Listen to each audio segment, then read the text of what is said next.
Et voici la récré avec les internats. Magnifique. Et le petit foyer.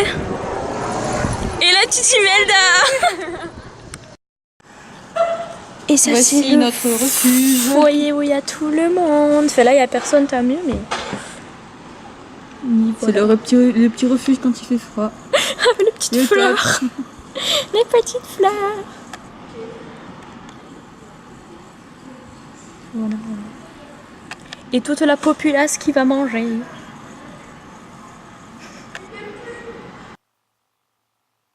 En ce qui concerne la liberté, moi je trouve que dans celui-ci, dans cette... Oh ah, c'est quoi ça? C'est une araignée. Oh bah l'araignée est bien putain. Bonjour et bonsoir à toutes et à tous, c'est Marion, je vous retrouve pour une nouvelle vidéo sur l'internat. Donc j'ai fait une vidéo à l'internat la semaine dernière avec toutes les personnes qui parlaient.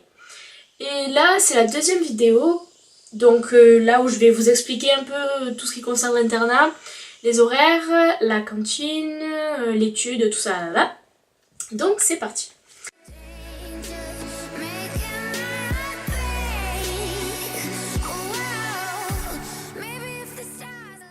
Alors, donc pour commencer, on a trois parties à l'internat. On a une partie filles, c'est le bloc A, une partie des garçons et une autre partie des garçons. Il y avait les garçons d'un côté et les filles de l'autre, dans le même internat. Et maintenant, tous les garçons sont passés dans le nouvel internat. Donc il n'y a plus que des filles dans l'internat où je suis. Donc en fait, les trois blocs sont dans le lycée. Donc on a les cours normaux jusqu'à 16h30. Après, nous, dans les internes, jusqu'à 17h, on attend le goûter. Et donc à 17h, on goûte. Ensuite, on monte à l'internat pour chercher nos affaires, donc pour l'étude du soir. C'est de 17h30 à 19h30. Ensuite, à 19h30, soit ceux qui veulent manger directement, ils vont dans le rang. Soit ceux qui veulent attendre, ils vont dans le foyer, surtout pendant l'hiver. À 20h ou 20h30. Le reste de la population va manger. Ensuite, après, ceux qui veulent rester jusqu'à 20h30, 21h, ils peuvent. Il faut savoir que il y a deux types de personnes dans l'internat. Donc il y a les autonomes et les non autonomes. Ça veut dire que les autonomes, ils auront le droit d'aller à l'internat plus tard, se lever plus tard et se coucher plus tard. Et après, ils ont le droit au téléphone aussi, surtout. Ils ont beaucoup plus d'autonomie, hein, c'est d'où le nom. Et donc en gros, les autonomes, ils sont autonomes. Ensuite, les non autonomes, ils ont pas le droit, ils sont limités au portable, on va dire. Les portables sont confisqués pour la nuit. Nous, on les garde en fait. Le lendemain, ils sont levés à 6h30, je crois. Et à 7h, je suis pas sûre. Non, à 6h30, ils sont levés. Ensuite, la surveillante de l'internat va donner les téléphones portables. Ensuite, ils doivent être à 7h en bas pour déjeuner. Nous, on y va quand on veut. Et en fait, ce qui est bien, c'est que nous, quand on commence à 9h ou à 10h, ou à 11h ou n'importe, on a le droit de rester à l'internat pour dormir plus tard. Eux, ils n'ont pas le droit. Donc ça concerne surtout les 4e, les 3e et certains secondes. Voilà, après les premières et les terminales, normalement ils sont autonomes, à part si vraiment ils sont bordéliques. Moi je monte vers 21h à peu près. Ensuite on se douche. Et l'heure du coucher, donc nous c'est quand on veut. Après à partir de 22h15 on va demander de faire moins de bruit. Les surveillantes vont passer, nous dire bonne nuit et tout, faire l'appel. Et ensuite, de faire moins de bruit. Et donc normalement, tout le monde est douché à cette heure-là. Du coup, les non autonomes, ils vont dormir à 22h. La cantine ouvre à 6h45, je crois. Ouais, c'est ça. Et elle ferme à 7h30. Donc entre 6h45 et 7h30, il faut descendre. Ensuite, on remonte à l'internat pour prendre nos affaires et tout. Que les autonomes, parce que encore une fois, les non autonomes, ils n'ont pas le droit de rentrer pour revenir chercher leurs affaires. Et après, on descend à 8 h, tout le monde en cours.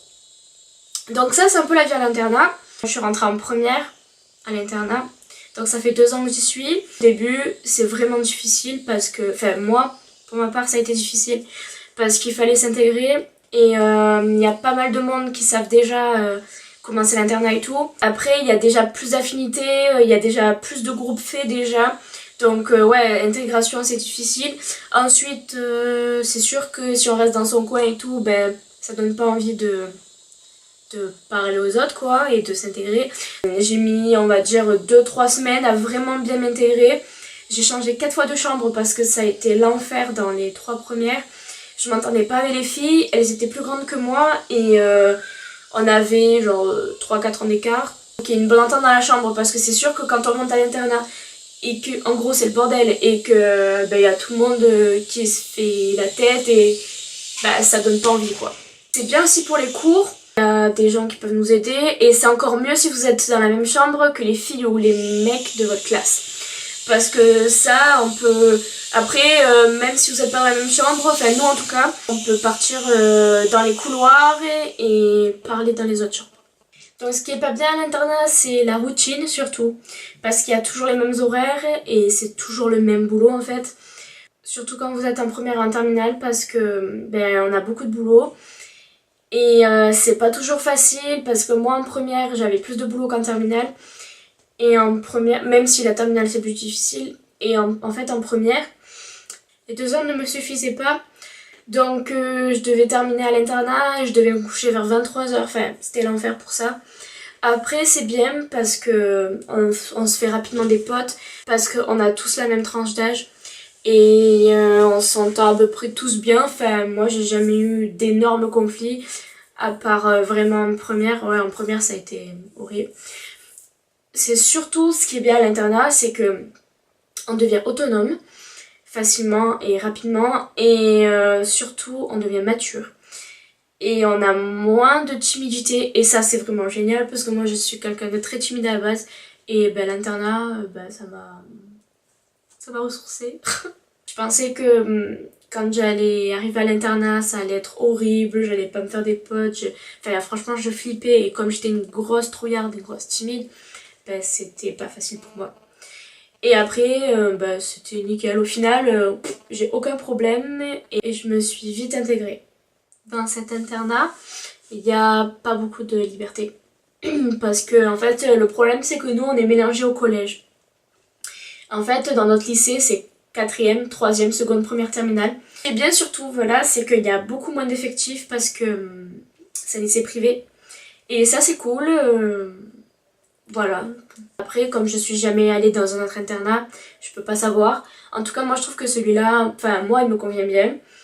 Et j'y suis bien dedans. Et après, sinon voilà. Dans mon lycée, il est à Saint-Maximin. Et il s'appelle le lycée Provence Verte. Et il est à côté du lycée Janetti, qui lui est un lycée public. Sinon, je te dis à très vite pour une nouvelle vidéo. Et n'oubliez pas de voir la première vidéo de l'internat où c'est qu'il y a tout le monde qui parle. Je trouve que celle-là c'est la vidéo la plus réussie. Parce qu'en fait, le truc c'est que j'ai dû montrer la vidéo à mon directeur du lycée qui devait l'approuver pour la mettre sur YouTube et tout. Donc ça a été un très gros travail. Ça m'a pris 1 semaine et demie. Donc pour parler à tout le monde, sachant que j'ai parlé à une 30aine de personnes. Entre les timides qui voulaient pas, voilà, et bon, bref, on va pas rentrer dans les détails. Et puis voilà, vous allez voir mon copain dans la première vidéo du coup de l'internat. Et donc c'est Rémi, et donc lui aussi, on s'est connus à l'internat en première. Et c'était ma plus belle expérience de l'internat, voilà, parce que ça fait bientôt 1 an qu'on est ensemble et c'est magnifique. Sinon je vous dis à très vite dans une nouvelle vidéo et bisous.